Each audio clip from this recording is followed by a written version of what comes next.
काय मग पाहुण्यांनो, बाजारामध्ये आंबा आलाय तर काय खाणार?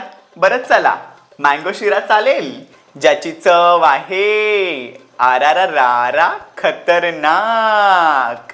तर मंडळी काय करायचं, पितळेच्या हंडीमध्ये ना घालायचं तूप, रवा आणि छान भाजायला सुरुवात करायची. आणि हो, खमंग असा सुवास दरवळतो. त्याच्यामुळे तुमच्या घराच्या बाजूला राहायला बेरोजगार नातेवाईक असतील ना, तर अगोदरच लॉक लावून घ्या. बघा, अगदी असाच ड्रायफ्रुट्स आणि रवा तांबूस रंगाचा भाजून घेतल्यानंतर घालणार आहे मँगोचा पल्प. छान मिक्स करून एखादभर मिनिटानंतर मग घालायचं आहे दूध. गॅसचा फ्लेम अगदी स्लो आणि दुधाचं टेम्परेचर एकदम सोमोटी. कडक दूध गरम नकोय, अदरवाईज फाटेल. आणि मिक्स करत राहायचं म्हणजे गुठळ्या होत नाहीत. केसर दूध घालायचं आणि झाकण ठेवून छान एक वाफ काढायची. मग घालायची साखर, वेलची पूड.